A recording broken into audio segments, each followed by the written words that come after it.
Welcome to Social Security Post, your trusted source for breaking updates on Social Security, senior benefits, and everything in between. Today's topic is something that could shake up the entire housing market and potentially change how millions of Americans handle their wealth, especially seniors. President Donald Trump has floated a plan that would eliminate capital gains taxes on primary home sales. That's a big deal because it could unlock an estimated $34 trillion in home equity. But there's more to the story, so stick with me. Because at the end of this video, I'll reveal who actually benefits the most from this plan and how it might affect your Social Security or retirement strategy. Before we dive in, if you're new here or enjoy timely updates like this one, make sure to hit that like button and subscribe to Social Security Post. And let me know in the comments, do you believe the government should be taxing your home equity at all? Now let's unpack this massive proposal step by step. At the heart of Trump's proposed plan is a staggering figure, $34 trillion. That's how much wealth Americans currently hold in home equity. This means the value of their homes, minus what they owe on mortgages, amounts to an enormous pool of capital that's currently sitting still. Trump wants to change that by making it easier for people to access this money without getting hit by a heavy tax bill. His idea is to eliminate capital gains taxes on the sale of primary residences. So when people sell their homes, they can keep more of the profits. This plan is being called by some the largest economic stimulus in American history without the government actually handing out a single check. Why? Because it encourages people to sell, downsize, or relocate by unlocking their trapped wealth. That money could then be used to stimulate the economy through spending on travel, cars, home improvement, debt payoff, or healthcare costs. It's a bold proposal aimed at helping seniors and middle-class homeowners. But whether it works as intended is something we'll explore deeper. The problem right now is that even though homeowners may have large amounts of equity, that money is locked. They can't easily access it without paying taxes, fees, and facing higher mortgage rates. The current capital gains tax exemption allows individuals to keep up to $250,000 in profit from the sale of a primary residence tax-free. For married couples, the exemption is up to $500,000. Anything above that is taxed, and fast rising home values are pushing more and more people over that limit. Because those thresholds haven't been updated since 1997, they no longer reflect the realities of today's housing market. In cities like San Francisco, Seattle, and New York, home prices have surged so high that even middle-class families could be on the hook for thousands in capital gains taxes if they sell. This makes it financially risky for older homeowners to sell and downsize or relocate. Trump's proposal aims to fix this by removing or raising the cap so that selling doesn't come with such a steep penalty. To understand the full impact of Trump's idea, you need to understand how capital gains taxes work. If you sell your home and make a profit, the IRS allows you to exclude $250,000 of that profit from taxes if you're single, or $500,000 if you're married and filing jointly. Anything above that is considered taxable income. So if you bought a house for $300,000 and sold it for $900,000, you could owe taxes on $150,000 of that profit as a single filer.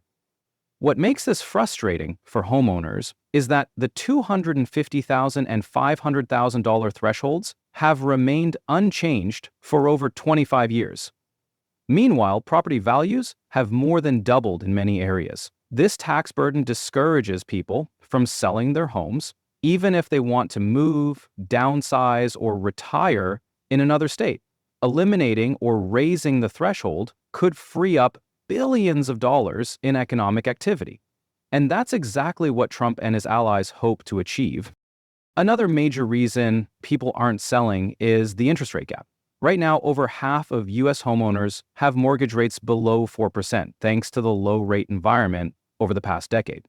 If they sell their home, they'd not only face potential capital gains taxes, but would also have to get a new mortgage at today's rates, which range from 6 to 7%. That's a big jump in monthly payments and a strong incentive to stay put. In addition to financial penalties, there's also emotional and logistical fatigue. Selling a house means packing, paying realtor fees, and dealing with moving costs, all while facing a steep tax bill. For seniors, this can be an especially daunting process. Trump's plan is designed to reduce some of those burdens and give homeowners a reason to finally cash out and relocate if they choose, all without losing a major chunk of their profit to the IRS. Interestingly, Trump's plan aligns with a bill recently introduced by Representative Marjorie Taylor Greene called the No Tax on Home Sales Act. Her bill proposes eliminating capital gains taxes on primary home sales altogether. She argues that it would help older Americans who have been living in their homes for decades and want to move but are trapped by tax penalties. The bill also claims it could ease the housing shortage by making more homes available to younger buyers. Trump echoed these ideas, stating in a press interview that the administration is seriously thinking about this kind of policy. He even noted that if the Federal Reserve would lower interest rates, the need for this proposal would be less urgent. But until then, removing taxes on home sales is a viable path. With Trump backing the idea and other lawmakers pushing similar bills, it's clear that the issue is gaining political momentum. While the plan might unlock wealth for homeowners, some economists argue it won't fix the real issue: housing affordability. The U.S. doesn't just have a supply problem, it has a cost problem. Home prices are still far too high for many working families. Even if more houses were to hit the market, wages haven't kept pace with inflation or housing appreciation, and many first-time buyers remain priced out of the market. Furthermore, critics point out that the root cause of the shortage traces back to the 2008 housing collapse. Builders stopped constructing new homes for years, and now they can't catch up. Eliminating taxes on home sales won't suddenly make new homes appear. It just encourages existing homeowners to sell.